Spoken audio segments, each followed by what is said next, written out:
So first, I just want to say thank you for over 30,000 subscribers. I never thought in a million years I would get this far, but I love making these videos and showing how immersed you can be in VR. The last year has been really crazy, but I'll get into that. So I'm making this video partly because some of my older subscribers might have noticed a change in content over the last year, and I wanted to talk about my journey on YouTube, I guess, and kind of where this channel got started from and my goals going forward. So back in 2017-2018, I started to play a little game known as VR Chat. After playing it for a while, I wanted to make my own avatar. I had never used Unity before, but I looked up some tutorials and I started to make my own stuff, including learning how to make animations. I spent hours and hours making these really complex animations that simulated like a stage musical or a scene from a game or something. I also ended up getting full body tracking, and I would dance in VR and use the skills I learned from animating to make these like full body dance animation things, which at the time, nobody was really doing that. I also started to perform at different events and talent shows on VR Chat. A lot of people seemed to like what I was doing, so around mid-2018, I made my channel and started uploading the animations and dances that I was making. I had no intention of taking it any further than that, but in 2019, I started to get into VR live streaming on Twitch.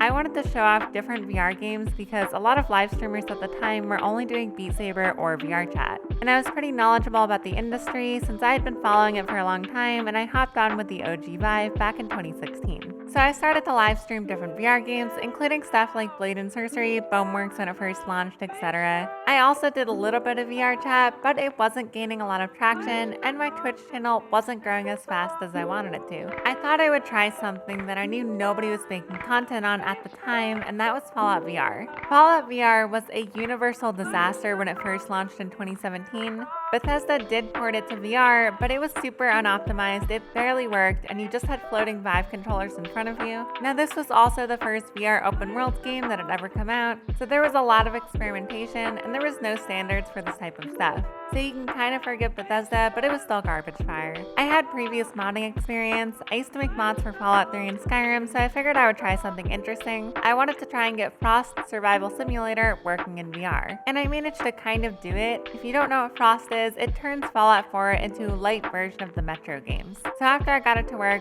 I wrote up a whole guide on Reddit on how to do it. I also streamed it a few times, but it still wasn't getting me the traction I was hoping for. Also around this time, this is like late 2019, I thought I would try making tutorials on YouTube going over Skyrim or Fallout VR mods, because there really wasn't anybody making this type of content, and at the time, again, I thought this would be a good way to promote my Twitch because I wanted to be a VR live streamer. So I started to make videos going over my personal mod setup for Skyrim VR. This was before the bhaptics stuff, which I'll get to in a second. These tutorial videos ended up doing pretty well and getting a couple thousand views, which at the time I think I had under 1K subscribers, so that was pretty good.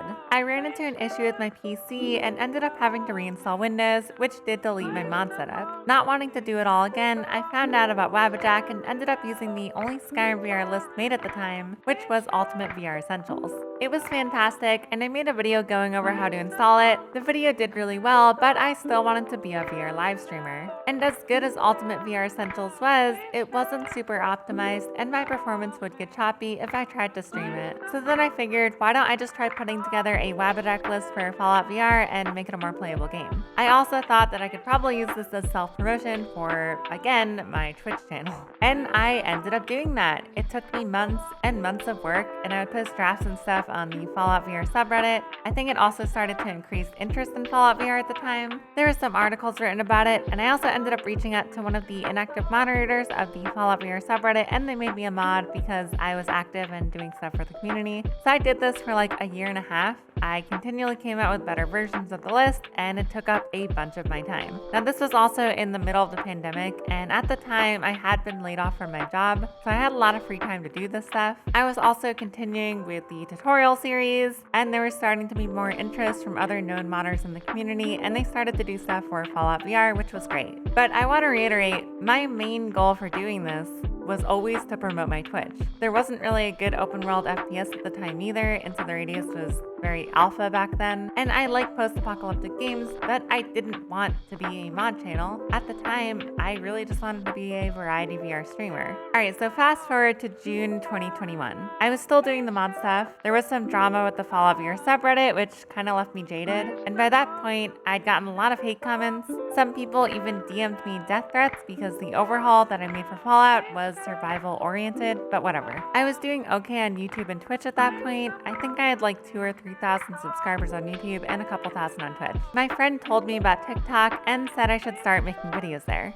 At first, I didn't really get it, but then I started to understand the trends more, and I started to upload like funny little videos doing skits or trends or something, and it was all relating back to VR. And these videos were doing better than anything I had done on YouTube, so I just continued with it. I also started to upload my TikToks as shorts just to see what would happen, and some of them started to do significantly better than any of the longer videos I had done. About a month after starting TikTok, I uploaded the Skyrim immersion video, which some of you might know about. It's the first video where I did the Vest++Arms, and this is where stuff started to kind of take off. I ended up getting 100,000 followers on TikTok from that one video. Some articles were also written about it, and at that time I was experimenting with Beat Saber content too, and I think one of the shorts I posted to YouTube ended up doing really well. Anyways, long story short, you guys might have noticed very few modding videos on my channel nowadays. It's mostly been replaced with shorts. That's not to say I'm gonna stop with the mod stuff completely, but there's almost no growth for a channel that solely focuses on VR modding content. It's a very niche topic, and frankly, I haven't had much fun with these games in a while. I still like Skyrim and Fallout, but this was also never a channel that was solely dedicated to mods.